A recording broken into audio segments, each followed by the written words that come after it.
Yeah, just okay, let's try this. Hi, my name is Justen Noll. I am director of this documentary. My name is Chris Stofle. I'm the director of a nonprofit called Street Dream.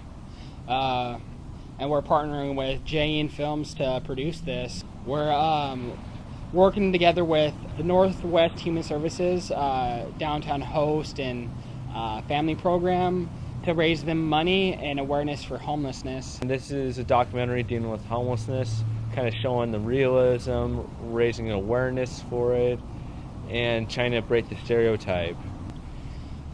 I don't know. There's a lot of the reasons why I'm doing this video.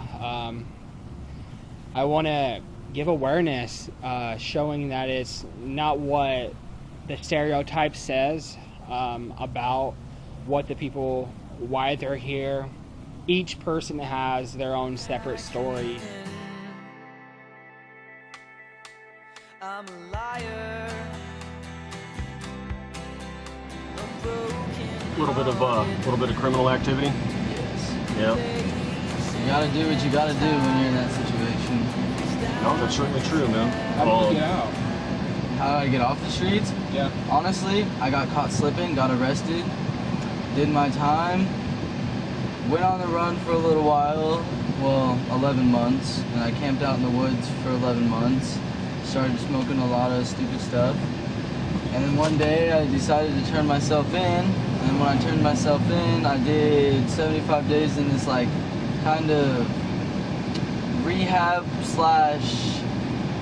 transitional living program, and then I moved in with my mom after I got out of that program, and since then I've been off the streets. I just recently moved in with my dad that I didn't talk to for like 3 years. So basically I got in trouble, and that's how I fixed my life. With our program, we provide resources for young adults to get back on their feet. The importance of that is without programs that are like this, they generally have nowhere else to go. A lot of these guys, they come from broken homes, certain situations, they might have lost a job, couldn't pay their rent, several different things, and it's just being able to look at those things and going, you know, each person is different, everybody's situation is different, and the other thing too is nobody is immune to it. Doesn't matter what background that it is that you come from. You could come from the most worst homestead and end up homeless, or you could come from upper middle class and still end up homeless. Yeah, most of us are just a month or a difficult situation away from being homeless.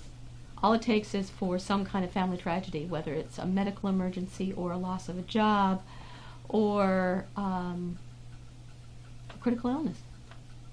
Most people are just 1 month, one event away from being homeless. Stereotypes are probably one of the worst things that happens to the homeless. People judge them and don't give two craps about them. And that's why they don't have the help. It's because people think that they're dirty, bad, and undeserving. A lot of people think that when you think homeless, it's 3 old moms down on the corner applying for a sign. I mean, it could be your son, it could be your daughter. The way the economy is, like, everybody needs help. Don't judge a book by its cover.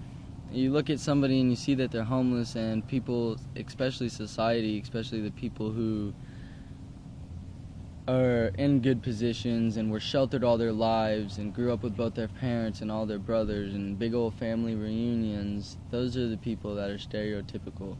Those are the people that look at us homeless people and be like, oh, they're stupid, tweaking thieves, you know, don't go anywhere near them, they'll try to rip you off. It's like a lot of these people are pushed to that point because of people like that. You know, not giving them any opportunities to prove that they're loyal and that they're good people. You know, that's a lot of these people that are homeless and do those things have been pushed to that point by stereotypical people. Reliability is one of the main ones that employers have the issue with. But the thing is, like me, and even somebody that has their own place, like me, cannot have that reliability also. Some of the other things too is, you know, it's like when they figure, all right, well, this guy's homeless, he's like dirty, unclean, doesn't really have any ambition or anything like that. Well, it actually takes quite a while for that stuff to set in. You have to be on the streets for quite a while before, you know, it's like when the depression comes in, you just go, you know what, screw it. What's the point? Nobody will work with me, nobody wants to do anything for me, and every time it is that I try, something seems to go wrong and fail. Well, from there, that's where you end up in that hopelessness and despair that, you know, I'm in this for who knows how long, and there's probably no way of ever getting out. Well, like on the news this morning, they had the camp out in the front of the courthouse with the city hall in Portland, and they're advertising that. Well, they show the people drinking beer, they show the people smoking pot. They don't show the people out there actually putting on nice clothes and actually going out with the word. Every now and then I'll see one of my guys, they'll be flying signs, handing money. Actually, it doesn't look like we got anybody out today, but it's pretty hot, so. Yeah. Everybody looks down on the homeless as they're such bad people, so they resort to being bad people because that's all they can do, you know? A lot of people wonder why someone can't get out of it. And I think a lot of it has to do with unstableness. You don't know when you're going to eat. You don't know where you're going to stay or wash your clothes or where you're going to take a shower at. That was a big thing for me when I couldn't have my bills paid. Was I had a lot of people there and we didn't know if we were going to take showers. That it could happen to anyone, that you could be walking down the street and see a homeless person and bump into them or something and not really know they're homeless, that you can look just like me or you. A lot of the trials that it is that these guys go through out there is, for one, most people will sit there and go, you know, it's like, hey, why don't you just go out and get a job and get a place to live? Well, sometimes it's not as easy as that. You can start off with hitting the streets, somebody steals your ID. Well, without any ID, you can't go any further than that. Then from there, even if you have your ID, a good portion of these guys don't have skill sets to go out and find employment. So sometimes it'll take up to, you know, it's like months and months of like looking for work. Well, during that time, you can get highly discouraged with that. Now, the other thing too is like, once you've lost like all of your ID, well, you don't have any money. It requires money to get your ID. So from there, it becomes a catch-22. You know, and you just start on this little merry-go-round that goes nowhere. Yep. Other people's issues become so much more important. And you know how you get up in the morning and think, oh, I have to do this, or I have to do this, or I have to do this. You come to work, and pretty soon you realize whatever you might face during the day is absolutely minimal in terms of a challenge compared to what people on the streets are facing. So really you get consumed by what other people are needing. No, I'm not going to lie, there has been negatives, but I've seen more positives. Even shelters and stuff like that, again, Salem doesn't really have like a huge amount of them. However, we do have a very large homeless population. Then on top of that, we have a lot of guys with drug problems, alcohol problems, and stuff like that. And again, you have to deal with those issues first before you can even move on to like finding like permanent residence anywhere along with employment.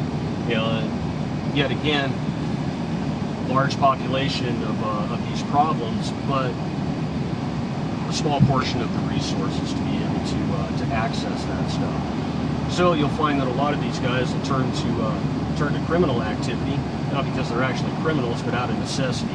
Theft is probably one of the largest ones. Generally they tend to steal things that it is that they need, or they'll steal high-end stuff that it is that they can turn around and sell for money. So most of the stuff they just needed to survive. That's why they steal. It's not because they're criminals, it's because they need it. Nope, that's exactly it. Then also on top of that, a good portion of our judicial system, what you do is, it's like when you go out and you steal something, then they'll throw you in jail to give you a fine. Well, they give you a fine, you have no money to pay the fine, so... You go out and steal something, they'll pay your fine. So it's like it doesn't solve anything at all. No, it certainly doesn't. It's like I said, it's that merry-go-round that just doesn't go anywhere. What is the toughest part of being homeless? Having to look at the things that you do to survive and realize that if I wasn't homeless, there's no way in hell I would be doing this. Because I told him, just pray about your addiction. Just do what you can. Don't expect answers. And he prayed and prayed and prayed, and then not even 20 minutes after he got done praying, somebody offered him half a tea for free. And he's like, well, what the heck is that? That's not God helping me at all. And it's like I told him, that's him putting you to the test. Because if you're sitting there saying you're ready to give it up and you're really truly trying to give it up to God, then he's going to throw something at you right afterwards just to see if you're truly ready. He can't fix your problems, but he can sure in hell guide you through them. Kids don't come with instructions. They change, they grow, and you have to change with them. You can't treat them the way you did when they were 5. That's tough. Nobody teaches you how to do it. It's a crapshoot, and you teach yourself along the way and hope you do a halfway decent job. And I know that being a parent myself of 2 teenage boys, well, one's in his 20s now, but the most important thing I did, which was a challenge to me, was give up what I thought was my authority and give it to them. And then say, if you were in my shoes, what would you do? The best moment? Wow, that's actually, you know what? I couldn't even pick a best moment. There's been loads of moments. Just the conversations that I have with these guys, the interactions, the bonds that it is that you establish with all the people that come through here. When it just kind of comes to them that maybe what they thought was important, or they're being cool, or they're on the streets, and they realize that's not what they want for themselves. It's an aha moment, and they wake up and they realize they've got to put one foot in front of the other, and start building a future. Hanging out is fun all day, and okay, I don't have any responsibilities, but really, at some point you have to say, no, I want a life. I want to do something more than this. Optimism is what keeps us driving forward in life, and people need to give the homeless some optimism so that they can push forward in life. If they can't, then what are they supposed to do? Find something that I can fit into and that I like doing to positively contribute to society and help out, because when I was going through my times and doing all kinds of different drugs, there was people who would not give up on me. They were still there, and some of those people are the reason why I was able to pull my head out of my ass. So again, a lot of people taking chances. Sometimes that's what it takes. It's just taking a chance with somebody. Sometimes it'll work out, sometimes it won't. What can people do to help change that?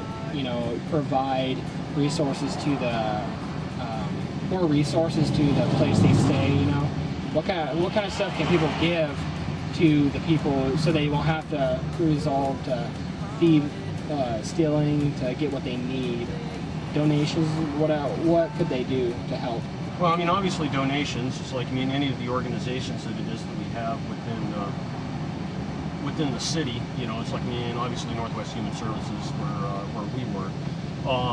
The good portion of it's not even just donations. It's like, yeah, everybody can use money, and everybody needs that to put all of the stuff together.